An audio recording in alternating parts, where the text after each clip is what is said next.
नमस्कार मैत्रिणींनो, आज आपल्याला पफ स्लीव शिवायचे आहे. त्या पफ स्लीवची मी कटिंग आणि स्टिचिंग घेऊन आलेली आहे. हे बघा, हे पफ स्लीव्ज आहेत. हे याला बटन लावायचे राहिलेले आहेत. अशा प्रकारे हे पफ स्लीव्स केले. हे पफ स्लीव्सचं व्हिडिओ अपलोड केलेला आहे. तर हे व्हिडिओ स्किप न करता बघा, तुम्हाला हे कशा प्रकारे शिवलेलं आहे ते कळेल. चला व्हिडिओला स्टार्ट करू. चला तर मग आता आपल्याला हे पफ स्लीव्सची कटिंग करायची आहे आणि स्टिचिंग. तर सर्वात आधी मी हे अस्तर आणि मेन फॅब्रिकवर आपली दोन्ही जॉईंट करून दाब स्टिच घेऊन घेतलेली आहे आणि प्रेस करून ठेवलेलं आहे. हे फॅब्रिक ही सिंगल एकच बाही कट करत आहे मी तुमच्यासमोर. दुसरी अजून एक बाही आहे ते मी त्याच्यावर ठेवून दुसरी कट करणार आहे. तर हे सर्वात आधी आपल्याला दोन्ही अशा डबल फोल्डमध्ये आपल्याला घडी टाकून घ्यायची आहे. जे जॉईंट भाग आहेत त्या साईडने आपल्याला 1.5 इंच मार्किंग करायचे आहे. जॉईंट भागाकडून हे 1.5 इंचावर इथे मार्क करायचं आहे. वरच्या साईडला पण अशाच प्रकारे मार्क करायचं आहे. हे आपल्याला स्ट्रेटमध्ये स्ट्रेटमध्ये हे रेष मारून घेतले तरी चालते.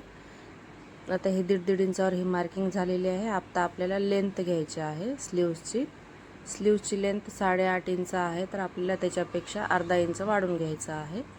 तर 9 इंच मी इथे घेते. हाईट 9 इंच घेतलेली आहे. त्याच्यावरती 1 इंच आपल्याला एक्स्ट्रा घ्यायचा आहे पफसाठी. आणि जी ही 1.5 इंचावर मार्किंग केलेली आहे ती आपल्याला तिथे स्ट्रेट मार्किंग करून घ्यायची आहे. तर हे वरच्या साईडला जे 9.5 इंचावर मार्किंग केलेली तिथून पण आपली स्ट्रेट मार्किंग घेतलेली आहे. आणि जिथे 1.5 इंच सोडून तिथून आपल्याला 2 इंच मार्किंग घ्यायचे आहे. आता इथे 7 इंचावर आपला आर्महोल आहे. तर हे 7 इंचावर आर्महोल आहे ते बघा, इथे 7 इंच आपला आर्महोल आहे. तर मी तिथे 7 इंच आर्महोल घेतलेला आहे. 2 इंच जे आहे ते सोडून घेतलेलं आहे. 2 इंचापासून आपला आर्महोल घेतलेला आहे. तिकडे 1.5 इंच सोडून घेतलेला आहे. आणि इकडे डाऊन आपल्याला 2.5 किंवा 3 इंच करायचं आहे. मी इथे 2.25 इंच घेतलेले आहे. जास्त जाड नाही आहेत, मीडियम साईज आहे. 2.25 वर आपल्याला येऊन जातो. आता वरच्या साईडला जे 1 इंच घेतलेलं आहे ते 1 इंच आपल्याला हे 2 इंच जी घेतलेली आहे त्याच्यात मिसळायचं आहे. 2 इंच जिथे ती मार्किंग घेतलेली होती मी तिथे मिसळायचं आहे. आता राहिलेला आहे खालचा माप. खालचा म्हणलं तर हे दंडघेरचा माप राहिलेला आहे. दंडघेरचा माप आपल्याला स्लीव्सला मोजून घ्यायचा आहे. जर बॉडीवर घेतलेला असेल तर बॉडीवरचा घ्यायचा आहे. 4.25 इंच आहे. तर मी इथे 5 इंच घेते, कारण इथं जाड फॅब्रिक ते आपण स्टिच करतो तिथं जाड होते फॅब्रिक. मग मध्ये जाड असल्यामुळे आपल्याला टाईट होतो. त्याच्यासाठी 2 पॉईंट आपल्याला आधीच वाढवून ठेवायचं आहे. तर हे आपल्याला आता हे कट करून आता आपल्याला मेन फिक्स माप झालेलं आहे. ते त्याच्यामध्ये मार्जिन नाही आहे. मार्जिन खालच्या साईडला आहेत, वरच्या साईडला आर्महोलमध्ये नाही आहे. ते आता मी कपडा जे कट केलेला आहे एक्स्ट्राचा ते मी इथे नंतर स्लीव झाल्यावर जॉईंट टाकून घेते. आणि जे इथे आहे ते आपल्याला नॉच मारलं तरी चालते किंवा नाही डायरेक्ट पण घेतले तरी चालते. तर अशाच प्रकारे मी आता ते स्लीव्स कट केलेले आहे. स्लीव्स पण त्याच्यावर मार्क करून ठेवते. आता हे मी आधी मार्क केलेला होता, पण मी मला तुमच्यासोबत हे स्लीव्स शेअर करावं म्हणून परत ह्याला मार्किंग केलेली आहे. याच्यामध्ये माझी अर्धा इंचाची हाईट मी एक्स्ट्रा घेतलेली होती. कस्टमरला फोन लावले तर त्यांनी म्हणले नाही, जेवढी आपली आहे हाईट तेवढीच घ्या म्हणून सांगितली. आधी सांगितली होती अर्धा इंच वाढवायला. एक वेळेस कस्टमरला फोन लावून आपल्याला कन्फर्म करावंच लागतं. अर्धा इंचासाठी मग नंतर वाढली म्हणले असते त्यांनी स्लीव्स. आता हे अशा प्रकारे कट केले. ती जी आता ते एक्स्ट्रा कपडा आहे वरच्या साईडून निघलेला ते आपल्याला साईडमध्ये जॉईंट लावला की ॲडजस्ट होऊन जातो. ते मी नंतर सर्वात लास्टला मी ते स्लीव जॉईंट करता वेळेस लावून घेते. हे आता हे जे आपल्याला एक्स्ट्रा आहे ते हे फॅब्रिक लावून घ्यायचं आहे. आता इथून आपल्याला 5 इंचावर घ्यायचं आहे, पण ह्यांची स्लीव्सची हाईट कमी आहे तर पफ नाही दिसणार म्हणून मी 4.5 इंचावर घेतलेली आहे.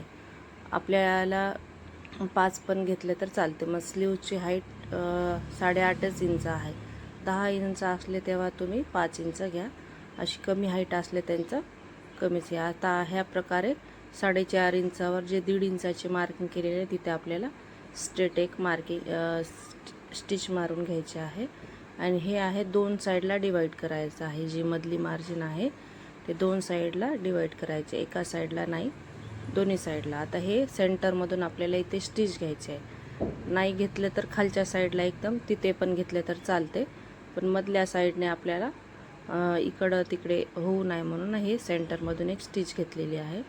आणि एकदम सेंटरमध्ये जे फॅब्रिक आहे तिथं पण एक दाब स्टिच देऊन घ्यायचे आहे.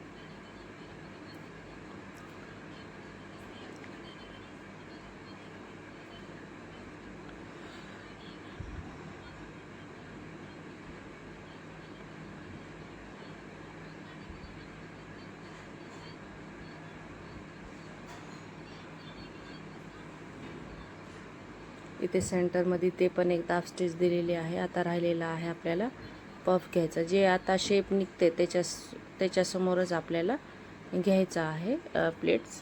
हे बघा अशा प्रकारे ह्याची मधल्या साईडनं हे फिनिशिंग दिसते.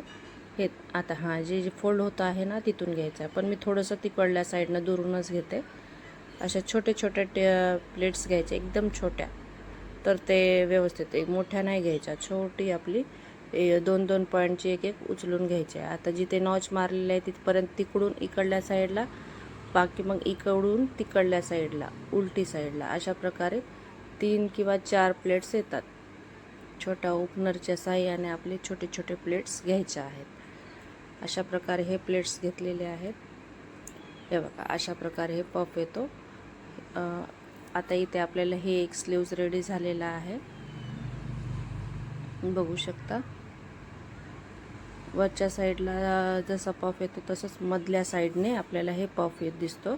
खूप छान स्लीव्सची ही कटिंग आणि स्टिचिंग आहे.